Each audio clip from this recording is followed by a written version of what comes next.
ಅಧಿಕಾರದ ಉತ್ತುಂಗದಲ್ಲಿದ್ದಾಗಲೂ ಪ್ರಚಾರದ ಆಡಂಬರದಿಂದ ದೂರವಿದ್ದು ಭಾರತದ ಮಾಜಿ ಪ್ರಧಾನಿ ಎಚ್.ಡಿ. ದೇವೇಗೌಡ ಅವರ ಬದುಕಿನ ಗಟ್ಟಿ ನಾಯಕಿ ಎನಿಸಿಕೊಂಡಿದ್ದ ಚೆನ್ನಮ್ಮ ದೇವೇಗೌಡ ಅವರು ಇದೇ ಜುಲೈ 18ರಂದು ವಿಧಿವಶರಾಗಿದ್ದಾರೆ. ಉಸಿರಾಟದ ಸಮಸ್ಯೆಯಿಂದ ಬೆಂಗಳೂರಿನ ಖಾಸಗಿ ಆಸ್ಪತ್ರೆಗೆ ದಾಖಲಾಗಿದ್ದ 85 ವರ್ಷದ ಚೆನ್ನಮ್ಮ ಅವರು ಚಿಕಿತ್ಸೆ ಫಲಕಾರಿಯಾಗದೆ ಹೃದಯಾಘಾತದಿಂದ ಕೊನೆಯುಸಿರನ್ನೆಳೆದಿದ್ದಾರೆ. 1954ರಲ್ಲಿ ದೇವೇಗೌಡ ಅವರ ಕೈ ಹಿಡಿದ ಚೆನ್ನಮ್ಮ ಅವರು ಬರೋಬ್ಬರಿ 72 ವರ್ಷಗಳ ಕಾಲ ಕೌಟುಂಬಿಕ ಹಾಗೂ ಸಾಮಾಜಿಕ ಬದುಕಿನಲ್ಲಿ ಅವರ ಹೆಜ್ಜೆಗೆ ಹೆಜ್ಜೆ ಇಟ್ಟು ಹಾಸನ ಜಿಲ್ಲೆಯ ಹೊಳೆನರಸೀಪುರ ತಾಲೂಕಿನ ಪಡವಲಹಿಪ್ಪೆ ಗ್ರಾಮದ ಕೃಷಿ ಕುಟುಂಬದಲ್ಲಿ ಹುಟ್ಟಿದ ಇವರು ಸರಳತೆಗೆ ಮತ್ತೊಂದು ಹೆಸರಾಗಿದ್ದರು. ದೇವೇಗೌಡರು ಶಾಸಕರಾಗಿ, ಮುಖ್ಯಮಂತ್ರಿಯಾಗಿ, ದೇಶದ ಪ್ರಧಾನಮಂತ್ರಿಯಾಗಿ ದಿಲ್ಲಿಯ ಗದ್ದುಗೆ ಏರಿದಾಗಲೂ ಚೆನ್ನಮ್ಮ ಅವರು ಎಂದಿಗೂ ಅಧಿಕಾರದ ಪ್ರಭಾವಕ್ಕೆ ಒಳಗಾಗಲಿಲ್ಲ. ರಾಜಕೀಯ ವೇದಿಕೆಗಳಿಂದ ಸದಾ ದೂರವಿದ್ದು ಮನೆಯ ಜವಾಬ್ದಾರಿಯನ್ನು ಹೊತ್ತಿದ್ದರು. 2001ರಲ್ಲಿ ನಡೆದ ಆಸಿಡ್ ದಾಳಿಯ ಭೀಕರ ಘಟನೆಯಿಂದ ಬದುಕುಳಿದ ಚೆನ್ನಮ್ಮ ಅವರು ತಮಗಾದ ದೈಹಿಕ ಮತ್ತು ಮಾನಸಿಕ ಗಾಯವನ್ನು ಮೌನವಾಗಿಯೇ ಸಹಿಸಿಕೊಂಡು ಕೌಟುಂಬಿಕ ವ್ಯವಸ್ಥೆಯನ್ನು ಮುನ್ನಡೆಸಿದ್ದರು. ಕೇಂದ್ರ ಸಚಿವ ಎಚ್.ಡಿ. ಕುಮಾರಸ್ವಾಮಿ ಹಾಗೂ ಶಾಸಕ ಎಚ್.ಡಿ. ರೇವಣ್ಣ ಸೇರಿದಂತೆ 6 ಜನ ಮಕ್ಕಳನ್ನು ಶಿಸ್ತು ಮತ್ತು ಸಂಸ್ಕಾರದಿಂದ ಬೆಳೆಸಿದ ಹೆಗ್ಗಳಿಕೆ ಇವರದಾಗಿದ್ದೆ. ನನ್ನ ರಾಜಕೀಯ ಸಾಧನೆಗಳ ಹಿಂದೆ ಅವಳ ತ್ಯಾಗ ಮತ್ತು ಮೌನವಾದ ಬೆಂಬಲವೇ ದೊಡ್ಡ ಶಕ್ತಿ ಅಂತ ಎಚ್.ಡಿ. ದೇವೇಗೌಡ ಅವರು ಹಲವು ಬಾರಿ ಸಾರ್ವಜನಿಕವಾಗಿಯೇ ಕೃತಜ್ಞತೆಯನ್ನ ಹೆಂಡತಿಗೆ ಸಲ್ಲಿಸಿದರು. ಇತ್ತೀಚಿನ ದಿನಗಳಲ್ಲಿ ವಯೋಸಹಜ ಆರೋಗ್ಯ ಸಮಸ್ಯೆಯಿಂದ ಬಳಲುತ್ತಿದ್ದ ಅವರು ಗುಣಮುಖರಾಗುತ್ತಿದ್ದ ಹಂತದಲ್ಲೇ ತೀವ್ರ ಹೃದಯಾಘಾತಕ್ಕೆ ಒಳಗಾಗಿ ಇಹಲೋಕ ತ್ಯಜಿಸಿದ್ದಾರೆ. ಇವರ ನಿಧನಕ್ಕೆ ದೇಶ ಹಾಗೂ ರಾಜ್ಯದ ಗಣ್ಯರು ಸಂತಾಪವನ್ನ ಸೂಚಿಸಿದ್ದಾರೆ. ಪಡವಲಹಿಪ್ಪೆ ಅಥವಾ ನಿಗದಿಪಡಿಸಿದ ಸ್ಥಳದಲ್ಲಿ ಅಂತಿಮ ವಿಧಿವಿಧಾನಗಳು ನೆರವೇರಲಿದೆ. ರಾಜಕೀಯ ಬಿರುಗಾಳ ಮಧ್ಯೆಯೂ ಒಂದು ದೊಡ್ಡ ಕುಟುಂಬವನ್ನ ಒಗ್ಗಟ್ಟಿನಿಂದ ಕಾಯ್ದುಕೊಂಡಿದ್ದ ದೊಡ್ಡಮ್ಮನ ನಿರ್ಗಮನ ಕರ್ನಾಟಕ ರಾಜಕಾರಣದ ಒಂದು ಸುದೀರ್ಘ ಕೌಟುಂಬಿಕ ಅಧ್ಯಾಯಕ್ಕೆ ತೆರೆ ಎಳೆದಂತಾಗಿದೆ. ಆದರೆ ಇವರ ಸಂಸಾರ, ಇವರ ಜೀವನ ದೇವೇಗೌಡರ ಜೊತೆ ಹೇಗಿತ್ತು ಅನ್ನೋದು ಕೂಡ ಅಷ್ಟೇ ಕುತೂಹಲವಾಗಿತ್ತು.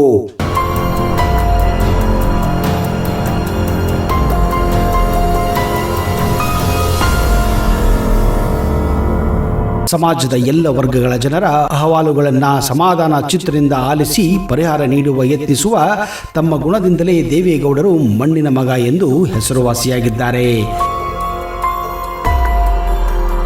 ಎಚ್.ಡಿ. ದೇವೇಗೌಡ ಅವರು 18ನೇ ಮೇ 1933ರಂದು ಹಿಂದಿನ ಮೈಸೂರು ಸಾಮ್ರಾಜ್ಯದ ಅಂದರೆ ಈಗಿನ ಕರ್ನಾಟಕದಲ್ಲಿ ಹಾಸನ ಜಿಲ್ಲೆಯ ಹೊಳೆನರಸೀಪುರ ತಾಲೂಕಿನ ಹರದನಹಳ್ಳಿಯಲ್ಲಿ ಜನಿಸುತ್ತಾರೆ. ಅವರ ತಂದೆ ದೊಡ್ಡೇಗೌಡರು ಒಬ್ಬ ಭತ್ತದ ಕೃಷಿಕರು ಮತ್ತು ತಾಯಿ ದೇವಮ್ಮ ಗೃಹಿಣಿಯಾಗಿದ್ದರು. ದೇವೇಗೌಡರು ತಮ್ಮ ಬಾಲ್ಯವನ್ನು ತಮ್ಮ ಹುಟ್ಟೂರಾದ ಹರದನಹಳ್ಳಿಯಲ್ಲಿ ಕಳೆದಿದ್ದಾರೆ. ಅವರಿಗೆ ತಮ್ಮ ಊರು, ಕೆರೆ, ದೇವಸ್ಥಾನಗಳೆಂದರೆ ಪಂಚಪ್ರಾಣ. ಅದರಲ್ಲೂ ಅವರು ತಾವು ಹುಟ್ಟಿದ ಮನೆಯ ಬಗ್ಗೆ ಅಪಾರವಾದ ಗೌರವ ಹಾಗೂ ಪ್ರೀತಿ ಇತ್ತು. ಮನೆಯಲ್ಲಿ ಅವರಿಗೆ ಓದಿಕೊಳ್ಳಲು ಒಂದು ಸಪರೇಟ್ ಆದಂತಹ ಕೋಣೆ ಇರಲಿಲ್ಲ.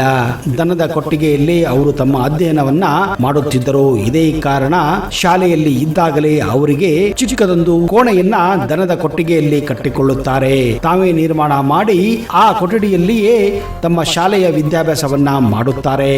ಆ ಕೊಠಡಿಗೆ ನೇರವಾದ ಬೆಳಕು ಬೀಳದ ಕಾರಣ ಸ್ವಲ್ಪ ಕತ್ತಲಾಗಿತ್ತು. ಇದೇ ಕಾರಣ ಅವರು ಆ ಕೊಠಡಿಗೆ ಒಂದು ಕಿಂಡಿಯನ್ನ ಕೊರೆದು ನೇರವಾಗಿ ಅವರ ಪುಸ್ತಕಗಳ ಮೇಲೆ ಬೆಳಕು ಬೀಳುವಂತೆ ಮಾಡಿದ್ದರು.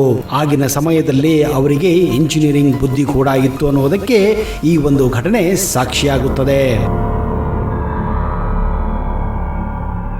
ದೇವೇಗೌಡರನ್ನ ಎಲ್ಲರೂ ಊರಿನಲ್ಲಿ ಹಾಗೂ ಮನೆಯಲ್ಲಿ ದೇವು ಹಾಗೂ ದೇವಣ್ಣ ಎಂದು ಸಂಬೋಧಿಸುತ್ತಿದ್ದರು. ದೇವೇಗೌಡರಿಗೆ ಚಿಕ್ಕಂದಿನಿಂದಲೂ ರಾಗಿ ಮುದ್ದೆ ಹಾಗೂ ಮಟನ್ ಸಾರು ಅಂದರೆ ಪಂಚಪ್ರಾಣ.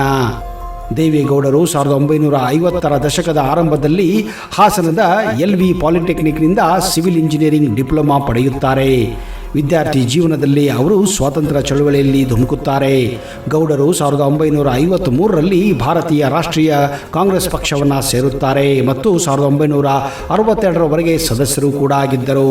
ಆ ಅವಧಿಯಲ್ಲಿ ಅವರು ಹೊಳೆನರಸೀಪುರದ ಆಂಜನೇಯ ಸಹಕಾರಿ ಸಂಘದ ಅಧ್ಯಕ್ಷರು ಕೂಡ ಆಗಿದ್ದರು. ನಂತರ ಹೊಳೆನರಸೀಪುರ ತಾಲೂಕಿನ ಅಭಿವೃದ್ಧಿ ಮಂಡಳಿಯ ಸದಸ್ಯರಾಗಿದ್ದರು.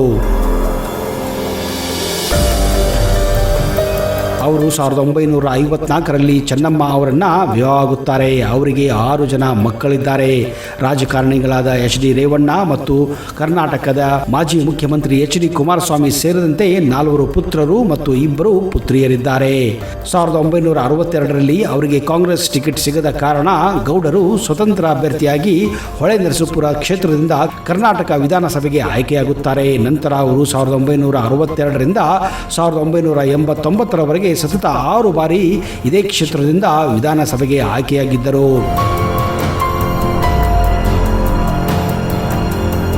ಗೌಡರು ಕಾಂಗ್ರೆಸ್ ವಿಭಜನೆಯ ಸಂದರ್ಭದಲ್ಲಿ ಕಾಂಗ್ರೆಸ್ ಓಗೆ ಸೇರುತ್ತಾರೆ ಮತ್ತು 1972ರಿಂದ 1976ರವರೆಗೆ ವಿಧಾನಸಭೆಯಲ್ಲಿ ವಿರೋಧ ಪಕ್ಷದ ನಾಯಕರಾಗಿ ಸೇವೆ ಸಲ್ಲಿಸಿದ್ದರು. ನವೆಂಬರ್ 1976ರಿಂದ ಡಿಸೆಂಬರ್ 1977ರವರೆಗೆ ತುರ್ತು ಪರಿಸ್ಥಿತಿಯ ಸಮಯದಲ್ಲಿ ಅವರು ಬೆಂಗಳೂರಿನ ಸೆಂಟ್ರಲ್ ಜೈಲಿನಲ್ಲಿ ಬಂಧಿಸಲ್ಪಟ್ಟಿದ್ದರು. 1994ರಲ್ಲಿ ಇವರು ಜನತಾದಳದ ಅಧ್ಯಕ್ಷರಾಗಿ ಅದೇ ವರ್ಷ ನಡೆದ ವಿಧಾನಸಭಾ ಚುನಾವಣೆಯಲ್ಲಿ ಜನತಾದಳ ಗೆದ್ದು ಅಧಿಕಾರ ಹಿಡಿಯಲು ದೇವೇಗೌಡರು ಮುಖ್ಯ ಕಾರಣಕರ್ತರಾಗಿದ್ದರು. ಈ ಚುನಾವಣೆಯಲ್ಲಿ ರಾಮನಗರದಿಂದ ಜಯಗಳಿಸಿದ ಗೌಡರು ರಾಜ್ಯದ 14ನೇ ಮುಖ್ಯಮಂತ್ರಿಯಾಗಿ ಪ್ರಮಾಣ ವಚನ ಸ್ವೀಕರಿಸುತ್ತಾರೆ.